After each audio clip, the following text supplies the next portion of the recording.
போது கர்த்தருக்கு பயம் உங்க கூட இருந்துச்சுன்னா நான் இப்படி சொல்ல போறேன். ஒன்று, ஞானம்னு சொன்னேன். ஆமென். ரெண்டு, தேவன் உங்களுக்கு ரகசியங்களை வெளிப்படுத்துவாரு.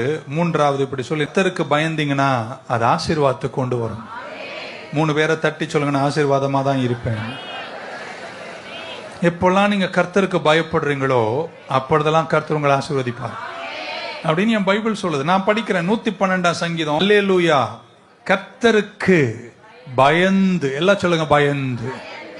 அல்லேலூயா. கர்த்தருக்கு பயந்து மிகவும் பிரியமா இருக்கிற மனுஷன் பாக்கியவான். அப்ப கர்த்தருக்கு பயந்து அவர் கட்டளைகள் ஒரு மனுஷன் பிரியமா நடந்தா அவன் எப்படி இருப்பான்? இங்கிலீஷ்ல பிளெஸ்ஸட், பாக்கியவான், செழுமையா இருப்பான். அவன் சந்ததி இந்த பூமியில பலத்திருக்கும். ஹல்லேலூயா. செம்மையானவர்களின் வம்சம் ஆசீர்வதிக்கப்பட்டிருக்கும். அடுத்த வார்த்தை கவனிங்க. ஆஸ்தியும் ஐஸ்வர்யம் எவன் வீட்டுல? கர்த்தருக்கு பயந்தவர் கட்டளைகள் பிரியமா இருக்கிற மனுஷன் வீட்டுல ஆஸ்தியும் ஐஸ்வர்யமும் இல்லையா? சொல்ல மாட்டீங்களே, கர்த்தர் செய்வார். ஆமென்.